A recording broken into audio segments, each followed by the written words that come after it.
YouTube, we are back with a new video, man. Today I'm going to be reacting to the top 5 Dragon Ball broken abilities. This video is by Swag Kage. Shout out Swag, bro. But anyways, today, let's get into this video, man. I can't die. It is impossible. Even if I self-destruct, I will. Bro, I already know. It's like, yo, bro, the video just started. Why you pausing? Bro, it's a reaction. Okay, chill. Okay, so I don't know if y'all been seeing that one video where it's like Cell want to run the ones, bro. I can never look at Cell the same, bro. That dude, Cell be on comedic timing, broski. Always come back. Oh, that's fair.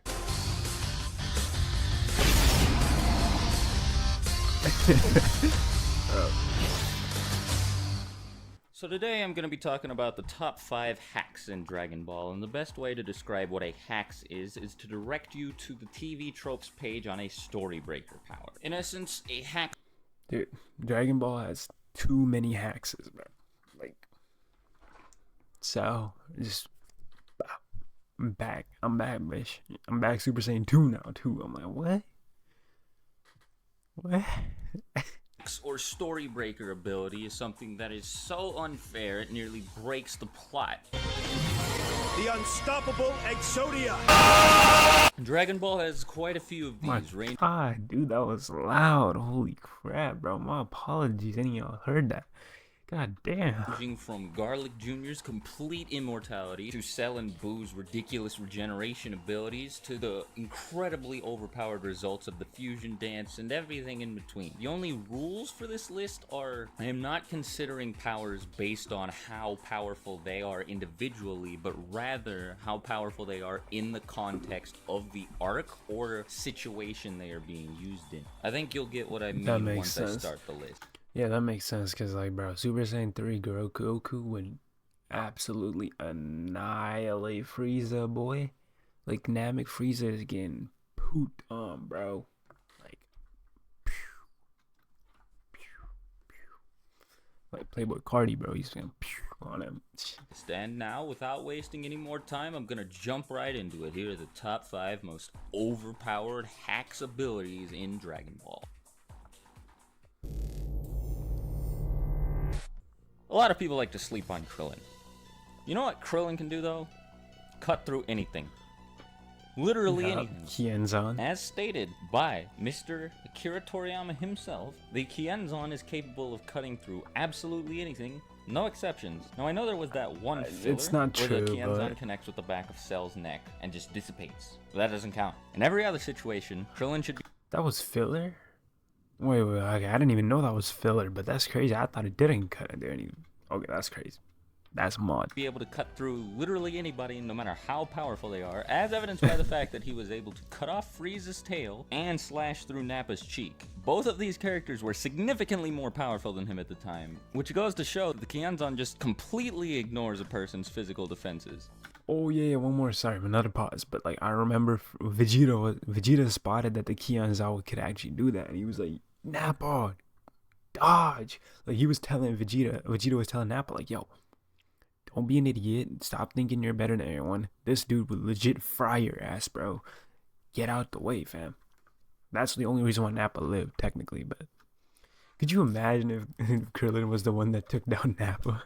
Cell and Frieza both have the ability, and Vegeta seems to as well, but Krillin's the only one who uses it often, and not often enough, in my opinion. If I were Krillin, I would spam the shit out of the Kienzan because I would be able to kill whoever I wanted with that thing. Granted, it's not quite as overpowered later on in the series when the main villains are capable of completely regenerating, so there's that, but that's why it's so low on the list. Nonetheless, anyone without regeneration powers that gets hit with the Kienzan is...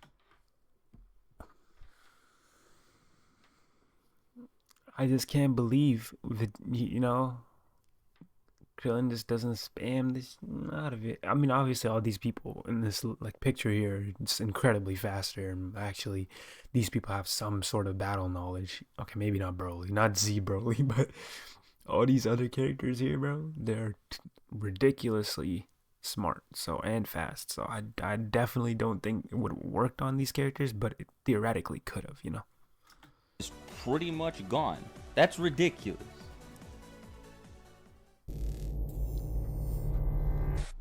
You know, Senzu beans are kind of ridiculous. They can, without fail, heal pretty much all injuries like ever. This even works when they're split in half too, which is something that the Z Fighters seem to forget later on in the series, but that's not the point. See, when the Senzu bean is combined with a Saiyan's ability to get stronger when they recover from near death, things start to look a bit Yeah, I think in Super they got rid of this Zenkai, or like they maxed out their Zenkais. Like, I don't know what it was. I remember seeing or hearing about it where it's like Zenkai's, because obviously even Toriyama and Toyotaro, they both knew, okay, as long as this ability exists, Dragon Ball theoretically could just, like this, like, you know, their infinite power, power ups, which is Zenkai's, could just be exploited the shit out of, right? So there could never be any like way of, you know, creating foes where it's like, all right, all they need to do is go into the time chamber, bring a crap ton of sensu beans, and just near death each other constantly. Which honestly, which was the Cell arc. What did they do when Cell kept getting power ups? They just kept going into time chambers and fighting each other. In that process, they were getting Zenkais. Sure, they didn't heal on the spot, but like they healed over time. And guess what? They were training. They were getting Zenkais, and boom, they come out. They're on equal footing with Cell until he powers up. So that's what was happening. So it was like, all right, okay, if this keeps going, bro, the story's not gonna work because everyone is too busted. ridiculous. The Zenkai ability sounded cool on paper at first, maybe, but as the series progresses, you begin to realize just how incredibly insane it has the potential to be. Through Zenkai boosts alone, Vegeta manages to go from weaker than all of Frieza's top henchmen to stronger than Frieza's third form over the span of one arc alone. This is a textbook example of a Storybreaker power, especially because of the fact that it can be exploited, as shown when Vegeta asks Krillin to damage him before getting Dende to heal him. If the main characters of the show decided that they wanted to use Senzu beans intelligently, you know, like against Cell or something. Which, I mean, bro, they kind of did, because like the time chamber in itself was this one big Zenkai exploit anyways. Like, you know, a prolonged Zenkai exploit, but it was still a Zenkai exploit. But at the end of the day, bro, like, even they realized this could happen, so they actually did get rid of this, you know, later on, where it's like, oh, technically they maxed out their Zenkais now, and why did that happen? It's because I said so. Like, that's literally what happened. They would be pretty much unstoppable, because look, this is a win-win. If you fight somebody who's weaker than you, then you don't have to worry about getting near death, and you win. If you fight somebody who's stronger than you, they beat you within an inch of your life, you eat a Senzu bean, and you either become stronger than them, or repeat the process until you do get stronger than them. How do you stop that? Oh wait, you don't. Which isn't true anymore, but sure. Now look, okay, I understand that natural power progression, especially in fictional universes based solely around fighting like Dragon Ball, can inevitably lead the heroes into fighting some pretty ridiculous villains. If the villains weren't powerful, then you wouldn't have any sense of danger, there wouldn't be any threat. I get it. But there's a such thing as going too far. Majin Buu is just a walking hacks. I can't pick any of his abilities in particular because he just has an unstoppable moveset, okay? So alright. You're turning you into chocolate, my boy. Let's run through everything Buu can do, just in case you forgot. Buu can manipulate matter. It affects everyone, no matter how powerful they are. Yeah. And if you don't believe me, he even turned Vegito into candy. He can't observe. Now, he did turn Vegito into candy, but Vegito still kept his consciousness and powers somehow, so I guess it only works on people less of a power level than him. It's a bit weird. Absorb people at will, even if they are stronger than him, like significantly stronger than him, like Gohan was. And he gains all of their abilities, all of their raw power, and all of their intelligence. He can regenerate endlessly from any injuries with zero difficulty. He seems to have a limitless ki supply. He has more raw power than pretty much anyone in the series save Gotenks, Gohan, and Vegito. He can copy moves on sight, and he eventually gains the ability to warp anywhere in the universe. Dude, this was terrifying, bro. I know this is probably filler or something, but like, dude, him pulling up, dude, you think you died, so now you're safe from Boo, at least in the afterlife. My guy pulls up to the afterlife to violate all the people he's already killed. This is a different level of savagery, bro. What the fuck? Alright.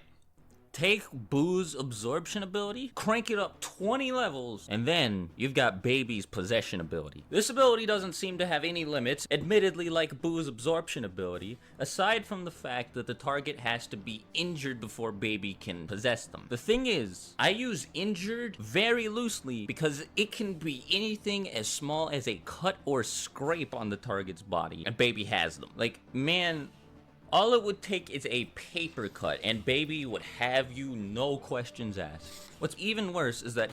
You know, I'm glad you put this here, because I've actually never watched GT, like, in its completion. I only watched, like, the first 10 episodes, and I was like, this is horrible. I watched the first 10 episodes, I thought it was horrible, so... I do know a bit about Baby, just because, you know, when you're in Dragon Ball, you at least hear about it, but, like, dude... Yeah, I don't know, bro.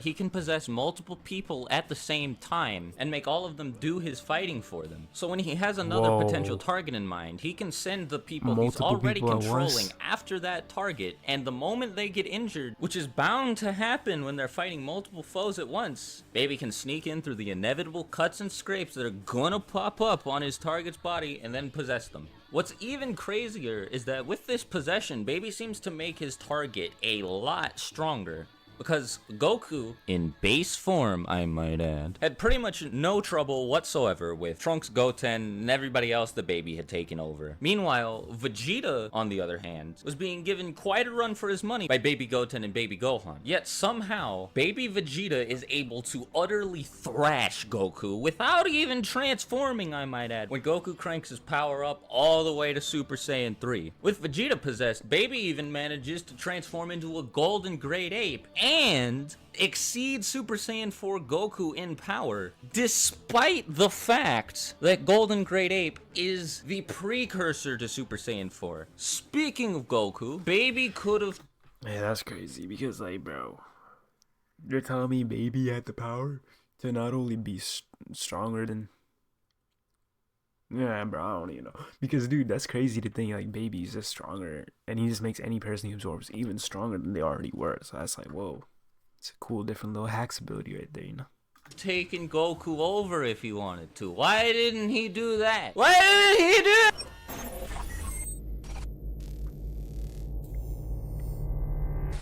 Alright, before I move on to number 1, here are some honorable mentions. Now, these didn't make it either because they're just flatly not as impressive as the other hacks on the list. They're not as impressive in context. There's still a lot more. They're situational, or the characters using them don't fight. But alright, yeah, without further ado, here they are. Bro. Dude, what about the one where it's like, the dude gets sent to the moon, bro? Like, I swear there was one episode of Dragon Ball, like original Dragon Ball. Dude gets sent to the moon or some shit.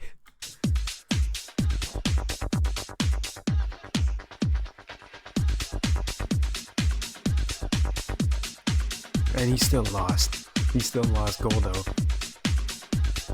Body change is crazy too, yeah.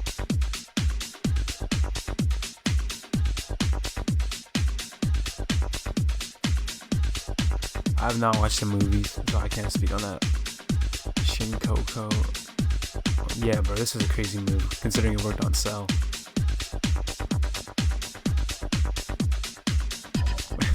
Fusion, yeah. The ultimate hacks. Fusion.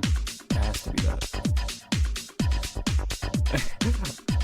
Dude, he put a whole character as a hacks, bro. Golden Freeze. I know he did that with Boo, but that's crazy, bro. I think what he probably meant was, like, 4 months of training takes you from Namek level to Super Saiyan Blue.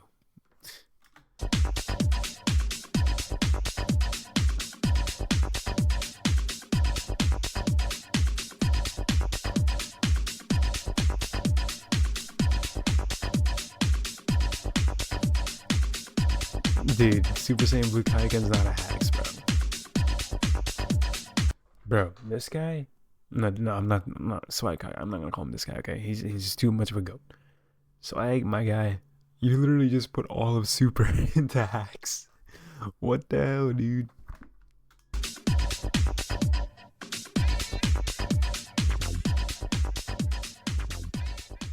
Super 17 looks weird, bro. Alright, look. Cell might not be the most powerful character on this list, but that said, he definitely has the potential to be the most ridiculous, and, contextually, might be the most powerful villain relative to the strength of the good guys at the time. Granted, that's up for debate. Boo was leagues above everybody, Omega Shenron was too, all that. But see here, I'm not quite sure how Cell even died. I can't die, it is impossible! Because, let's look at this, right? Yikes, that was loud, bro. Gosh darn it, brother. Ear been crazy this video.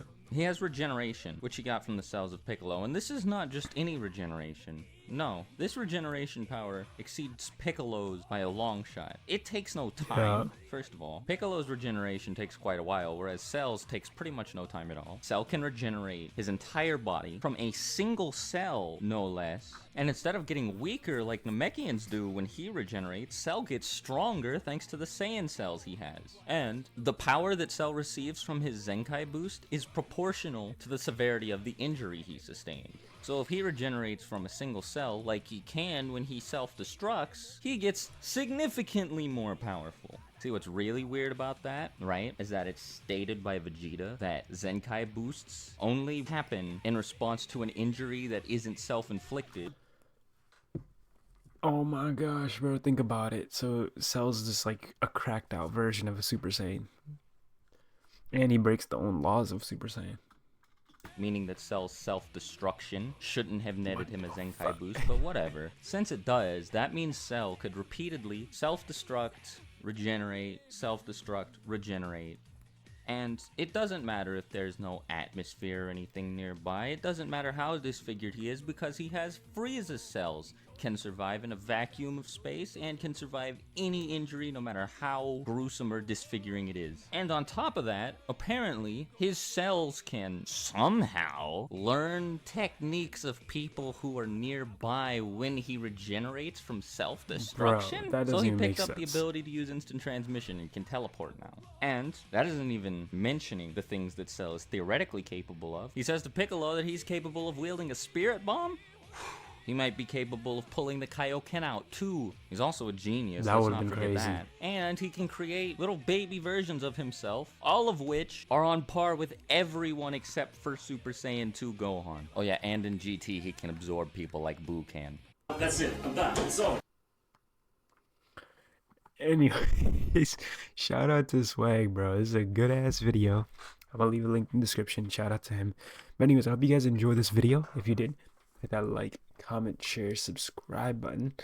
And I got a new YouTuber shit, you know what I'm saying. But anyways, thank you guys for watching, and I'll see you guys in my next video. Take care. Peace.